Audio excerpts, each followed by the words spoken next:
ICBS News. I don't know what you see, but we brought it to you first. Welcome back to ICBS News. I'm Jen Sparks, and next to me is the beautiful, lean, mean Tasha Green. Good evening. Let's get to it. Tonight's stories: billionaires pissing on the rest of us. DOJ says F the Constitution and selling your firstborn for security. That's the bullshit we're diving into tonight. Now let's milk the latest tech drama for all it's worth, starting with the real story. Picture this: a sterile Stanford conference room filled with eggheads clutching 200 pages of pure disconnect. They've just dropped a bombshell report. AI experts think this tech is a job-creating miracle. While 73% of regular folks are sweating their next paycheck, the public ain't buying the hype. And online, they're ready to storm the digital castle. But here's the part they don't want you to chew on. I'm sending it over to Truth Washington in the field for the real lowdown. Truth, what's the vibe out there? Tasha, I'm out here where the people are grazing on some hard truths. Stanford just figured out the herd's upset. AI big shots worth billions are scratching their heads, wondering why we ain't thrilled to be optimized out of a job. They're over there fretting about super smart robots taking over the planet.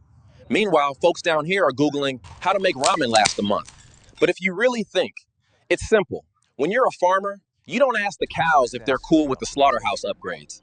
And imagine, Truth, we still have folks still thinking trickle-down economics will save us all while billionaires embrace AI, booting us all to the curb? Exactly, Tasha. They got 90 billion reasons to smile at displacement.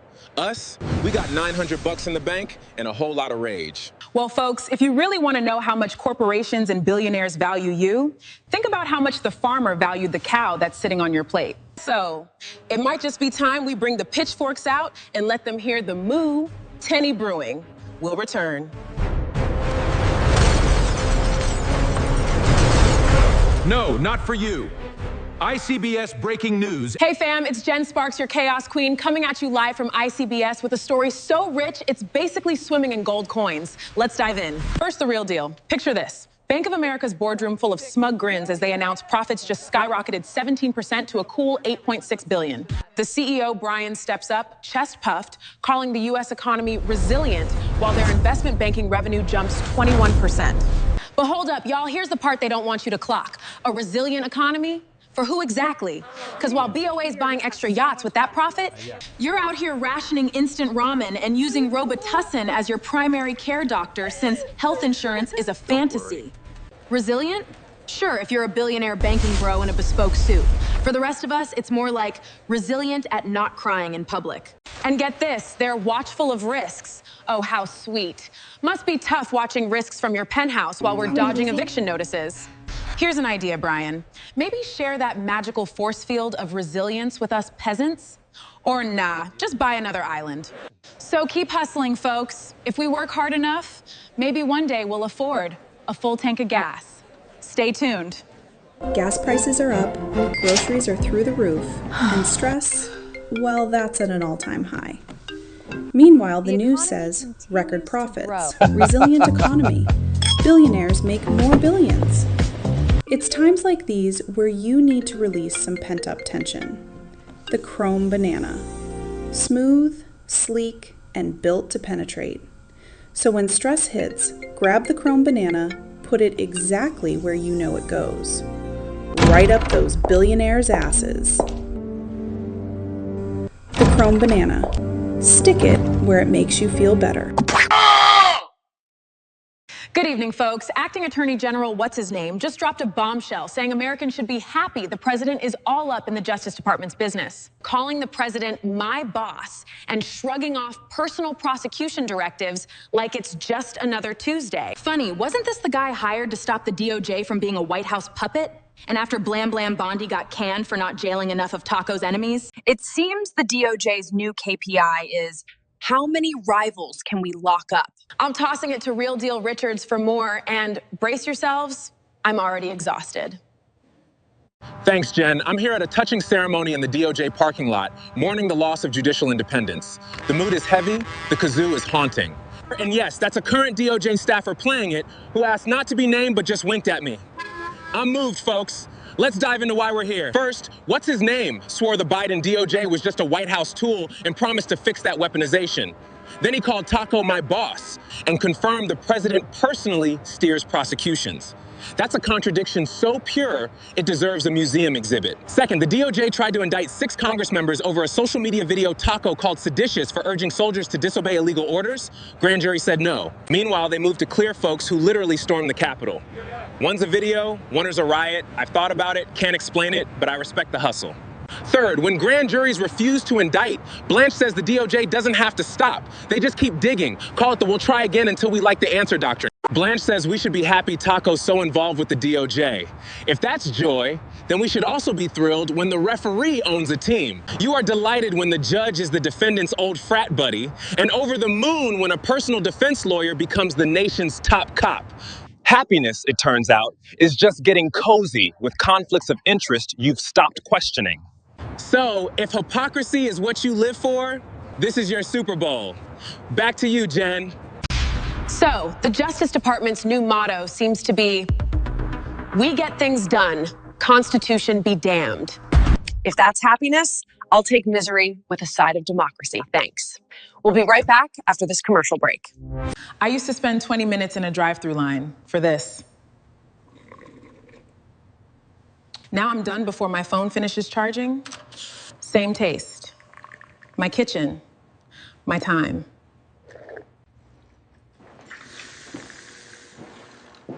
Did you just make that? Every morning. Volta Espresso. Your counter. Your cafe.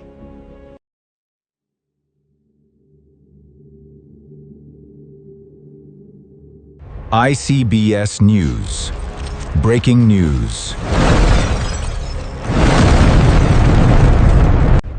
Good evening. We begin with breaking legal news. The Trump administration has moved to vacate the remaining January 6th convictions. This includes members of the Proud Boys, men convicted of seditious conspiracy.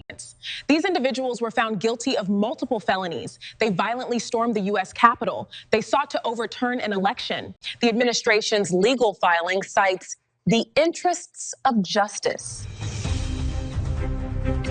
Apparently, the interest of justice now translates to executive convenience. This redefines legal precedent entirely. We're seeing the emergence of the Rip Van Winkle defense. Attorneys are now advising clients to simply wait out their convictions. Patience and political connections are now valid legal strategies. The DOJ's new mission statement, justice for all, terms and conditions apply. Void where politically inconvenient. Appellate court filings now cite Schrodinger's knowledge. This is the ability to simultaneously know everything and nothing. It's a fascinating new legal framework. Sledgehammer manufacturers report a 340% spike in sales. Financial analysts call it executive fiat insurance. People understand that if you wait long enough, crimes become inconvenient to remember. And once these convictions are vacated, defendants can own firearms again.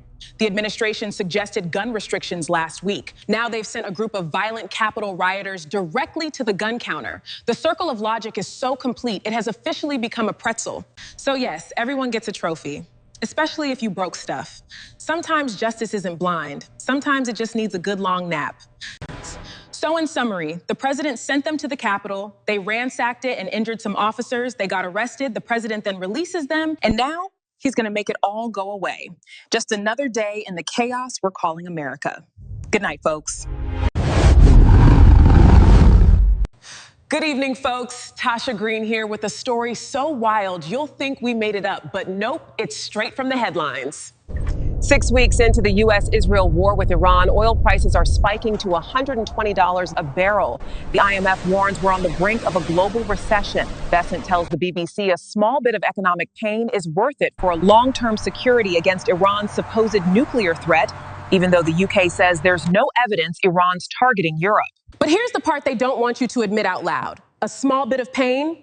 That's code for suck it up, peasants, while the elite stay forever elite. I mean, come on, they're always using fear.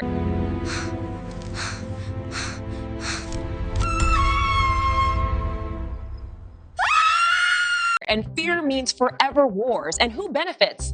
Not you at the gas pump shelling out an extra $50. It's the elite big dogs on top, cashing in while we're dodging recession like it's a sport they invented for us.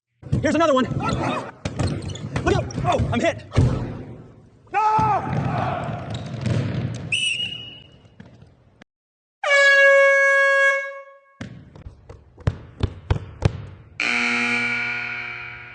And so I sent our cultural correspondent, Cornell Vibes, out to vibe check this mess. And Cornell, what's the street saying about trading our wallets for security? Tasha, I'm out here feeling the pulse, and the people ain't vibing with this pain for gain jazz. They're saying, yo, Besson, my pain ain't small. It's a whole symphony of broke. We got oil at $120, food prices spiking in like a bad mixtape, and the elite up there sipping champagne while we ration ramen. Check this, Tasha. Folks out here wondering if long-term security means securing their yacht docks.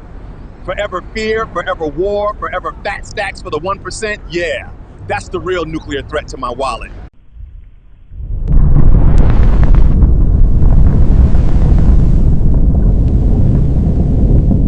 There you have it, folks. Small pain for us, big gains for them. Maybe next they'll ask for our firstborns to secure their bonuses. Stay tapped out, stay tuned. Good night.